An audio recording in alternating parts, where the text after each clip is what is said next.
Alright guys, so you might could have told from that little intro, but we are going to throw on a LeoVince exhaust to replace our stock Husqvarna exhaust system. Now, keep in mind, this is just going to be the slip-on. I'm not going to be deleting the cat today. That is kind of on the to-do list, something to check out. I'm a little curious in that. But for today, all I want to do is double check how the LeoVince exhaust will come through. Now, I'm doing this modification for a couple reasons. Number one, a little bit of weight savings. This doesn't save all that much weight. I believe it's only about maybe a pound lighter than the stock exhaust, so it's really not saving too much weight, other than it's farther away from the center of the bike, so it'll help a little bit. It doesn't help so much there. The main reason why I'm doing it is honestly for you guys. I'm fully well aware that in all of my videos, all of my riding videos, you can't really hear the exhaust. The way my camera system is set up, the way I've set up the audio, doesn't pick up the audio so clear. So we're gonna throw on our exhaust system. I've already got it unpackaged and all our parts and tools laid out here, so we'll know what we'll need. Keep in mind, there are gonna be a couple of differences, very small, between my install video and an install video if you don't have, say, one of these exhaust sliders. I will, for example, be using a 3mm hex tool that you will not be needing if you were to install it from stock. And I am not going to be using the T45 Torx bit that you would otherwise use to remove the bolt that would be situated right here holding the stock exhaust in place. Otherwise, the rest of the tools are the same. You will be needing a 13mm wrench. Very specifically, a wrench will come in handy. It doesn't have to be ratcheting, but we're going to be using it to get to this small bolt located right back here. That is there regardless of if you have this exhaust slider. You will also be needing a 6mm hex head. I've got one attached to a ratchet to make things a bit easier. You will be using this both to remove this little clamp that holds the stock exhaust in place. You will also be using it to install the new bolt, which will hold the exhaust in place, and these two small bolts, which will hold the new exhaust bracket. This will come with a 13mm replacement nut. I've actually already installed the new exhaust and had to uninstall it. So if this looks a bit used, it's because it's been on my bike for close to a week. The problem is when I sat down to edit the video, I realized my camera was pointing, well, right now it should be pointing right here at the box and all my tools and all that. But before, facing this way, my camera would be facing way up there and you couldn't see a thing. So I guess before we get started, just want to address this new environment I'm in. I'm currently staying at my folks' house because moving woes and other complications. Watch the video I have about stress if you want to figure out what's going on. But I mean, at least now you get to see where my appreciation for motorcycles came from my dad. So we're gonna get started. Now this part right here, if you have the exhaust slider from T-Rex Racing, there is a little 3mm locking nut that you've got to remove. It's very, very tiny, very easy to lose. So what I like to do is keep it on the tool that I just used and set it aside from everything else. You won't be using the 3mm for anything else other than that one thing. So if you don't have this exhaust slider, you don't need that tool. This little replacement puck just threads in and out. So you can already see I've gotten some uses from it, just from fooling around off-road and whatnot. And come on now, there we go. Set that aside, I will be reusing that. Next up is to remove this nut. Now, if you don't have the exhaust slider, this is where you will be using a T45, and you will put it against the bolt, and you will use your 13mm wrench and put it behind here on this nut to hold it still as you wrench this off. I, of course, do not have that. I have this exhaust slider, so naturally I have this longer piece that comes out, and it is going to use a 6mm hex. But the process is the same if you are using the stock bolt. So don't fear, the process will be exactly the same. And I'm just going to loosen it until things start to fall. There we go. So there's the nut. I'm going to reuse this one because, as you can see from how shiny it is, this is a relatively new nut. So I'm reusing that. We're just gonna remove our slider, There we go. So there's our exhaust slider and bolt. Set that aside. I will be reusing that bolt. Now, your new set, if you do not have your exhaust slider, will come with a different bolt that you will be using to replace the T45 that would have come from here. The reason that this bolt is going to act as a replacement is, one, the new bracket is going to be considerably more narrow. You can see the difference here, old versus new, that's a lot skinnier. You go from about 1 inch thick to maybe 3 millimeters thick. So naturally, they need a smaller bolt. So we'll set that aside for now. We're not using it yet.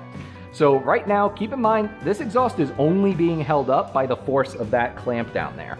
So when you move on to it, you're gonna wanna make sure you have a hand under your exhaust so that it doesn't come crashing to the ground and get all scratched up.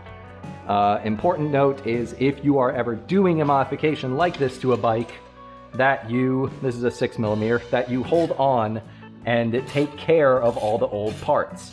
Not everybody else is going to want the modifications that you made to the bike.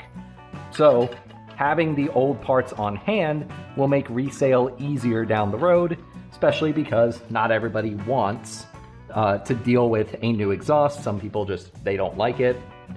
So whatever. Just a pro tip. Just gonna thread that out. Now this bolt is going to have a washer on it, don't lose that. And in between this bracket will be a little spacer. Don't lose that spacer. Now this clamp, we're gonna just kind of slip it backwards. There we go. So that bracket we'll be reusing. And then we just gotta twist and pry our exhaust out of place. It is pretty snug right here, so you gotta kind of push down. And then the whole thing will just kind of slip out. There we go. I don't know how many of you have worked on bike in the past, but this is a different way of connecting exhaust pipings that I haven't dealt with. Essentially, I'll kind of show you here. Essentially what you're doing, that little flange down there that comes from the cat, the rest of the exhaust, is also shaped similarly to this. And you're more or less going to mount them as such. And what that clamp does, it's different from some other clamps, where typically you would have this, which would slot inside of here, and you'd have a hose clamp on the outside, you'd ratchet down, squeeze them together. Not so much with this type. You'll have two pieces that will connect more like this, and the clamp is shaped to fit that little gap, and it's shaped to cover it and seal it that way. So it's a little different. If you've ever worked on an exhaust system before, it is going to be a tiny bit different, but that is our old exhaust system out. We're going to set this aside, put that right on top of our box. After all, when I'm done, this box is the perfect shape and size. I can just take all of my old parts and my old exhaust, put it in that box, tape it up, and keep it in case I ever move on from this Husky. So next up, we have our exhaust system. Now, naturally, this exhaust will not reach from its mounting point to that little opening. So they have this little coupling. You can kind of see how this is going to line up. That little hook piece right here is going to match up with this little hook piece right here. So you're just going to line those up as best you can and push them together. There we go. Now once these are together, we have to ensure that these are not going to come apart. And the way you do that is we're going to use this little spring that came with it. Now, you're going to put one end of this spring and hook it around one end. And if you have pliers, great, you can use those, but LeoVince gave us this little hook tool. Use this end to just grab the other end of the hook, and then you can get a good grip and pull it down into place. There we go. So now this spring should hold our exhaust system nice and tightly together. And yeah, that feels good, feels nice and secure. But as you could see when I held it up, that bracket is not really gonna work so well with our new exhaust bracket that's built into the system. So we need to remove the old bracket and replace it with this new one. To remove your old bracket, you are going to need a T40, okay? So we're going to go ahead and line this up, and we're gonna start breaking those loose and breaking those off.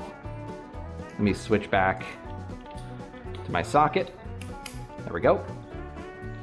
So we're just going to remove these two bolts down here. So that way we can swap out our brackets.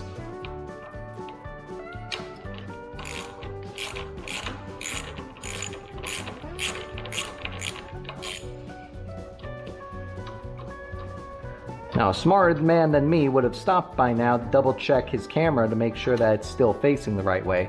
I am not a smarter man. I double checked it with 3 little test things and it seemed fine, so we're going to assume it's still fine. Okay, that should do it. Alright, out with the old bracket. And next we will be moving in with the new bracket, but we are going to want to put some thread locker on there. This is a very vibrational part of the bike, and I don't recall the directions telling us that we're going to need any thread locker, but I'd much rather have it and not need it than to suddenly hear the sound of my exhaust clanking to the ground. So we don't have a ton of space to work with, so I'm just going to add a tiny dab of thread locker to each.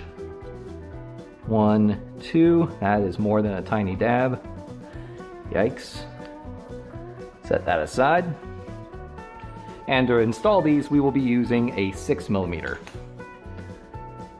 So 6mm, not a Torx head. Okay, let's go ahead and thread those in.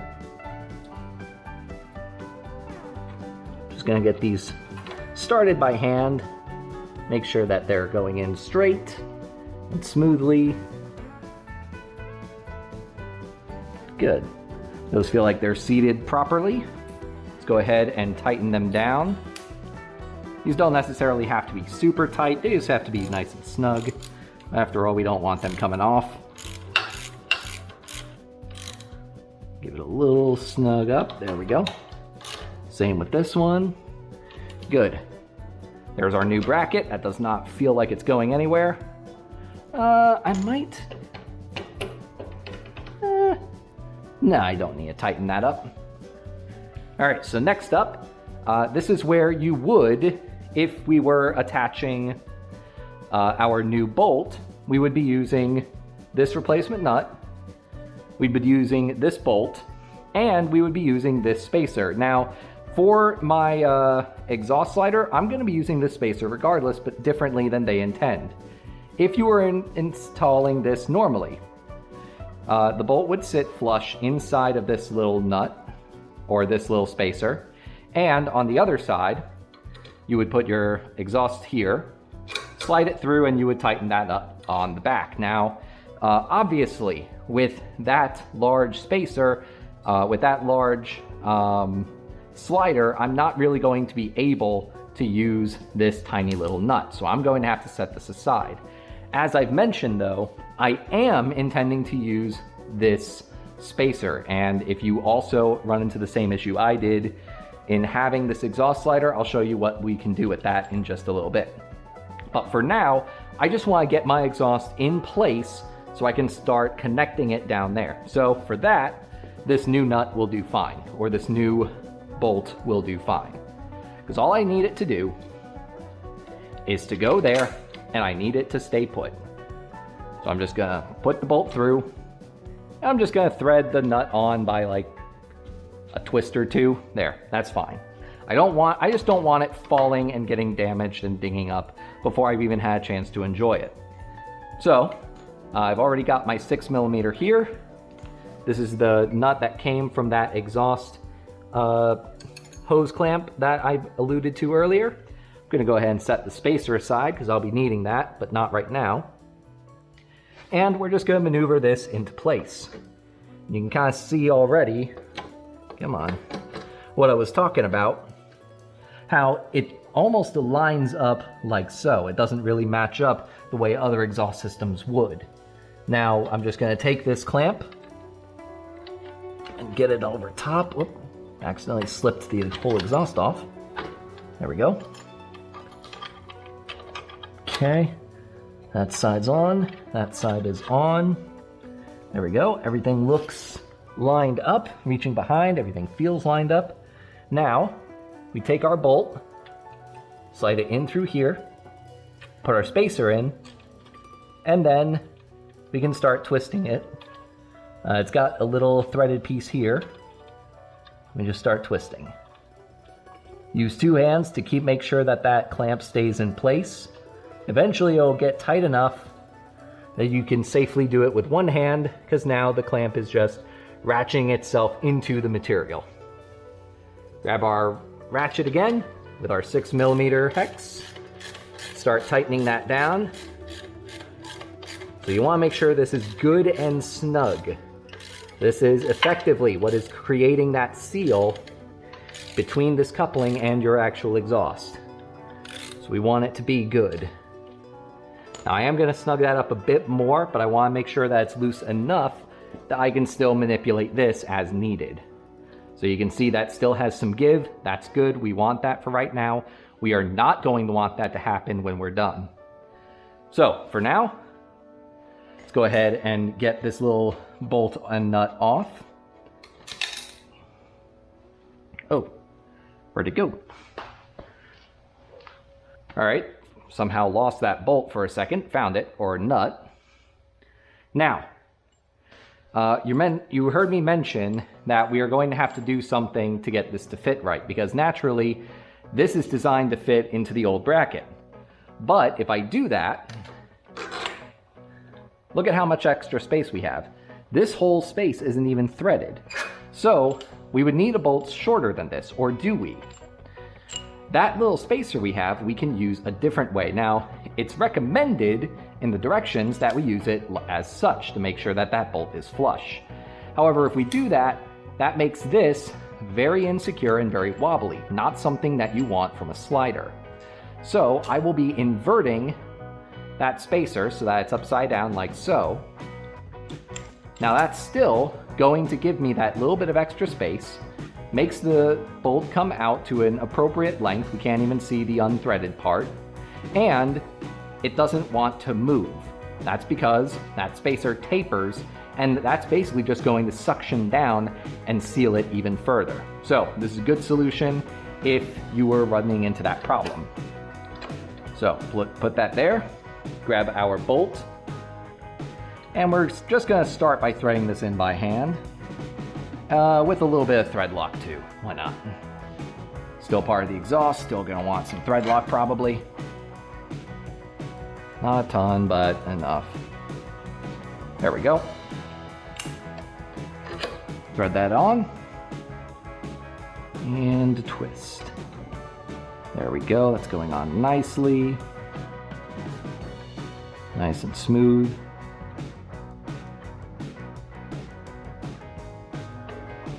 Now you can see that little gap, so we are going to give that a bit of a twist to make sure that's actually going on straight. Another reason why you don't tighten that down all the way quite yet. And then we're going to grab our 6mm and our 13mm wrench. Got that in place. Now we just start ratcheting this down. There we go. That is nice and snug. That's not going anywhere. We can also give this a final twist because now our exhaust is in place. It is attached to its bracket. And we want to make sure that we have a good solid seal down here. All right, next up, oh, by the way, don't be afraid of this part sticking up like that. There is a hollow section in the middle there.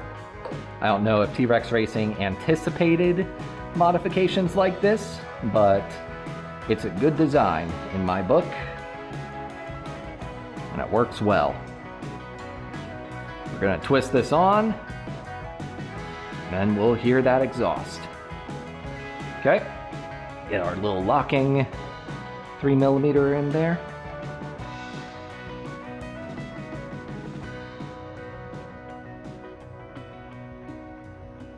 And good. All right. All right, let me clean all this up, and then we'll fire up the exhaust and give it a listen.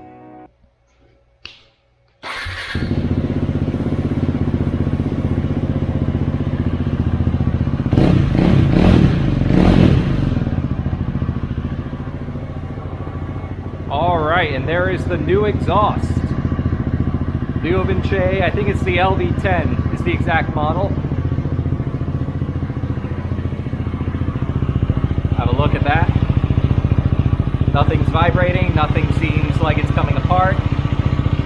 Good. I'm happy with that. Let's take it for a ride and see how it sounds.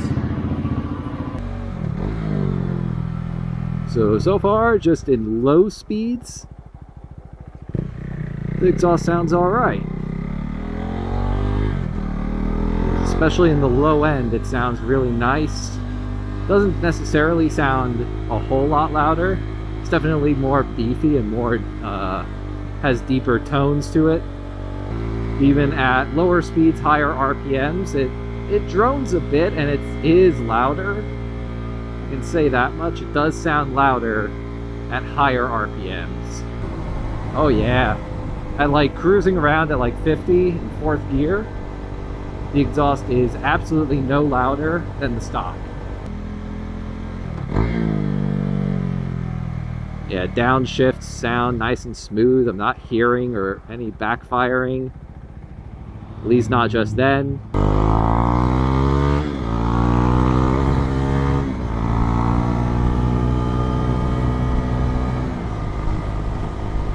There we go. So that was also incidentally accelerating kind of hard on a turn over railroad track, so obviously not a particularly good 0 to 60 time, but you could hear the exhaust working. And we're in 5th gear, somewhere in the 60s, so yeah, I think it's performing all right. Not hearing any popping on deceleration. Let me shift down the 4th gear and start listening for popping. So it's going to be kind of rough, but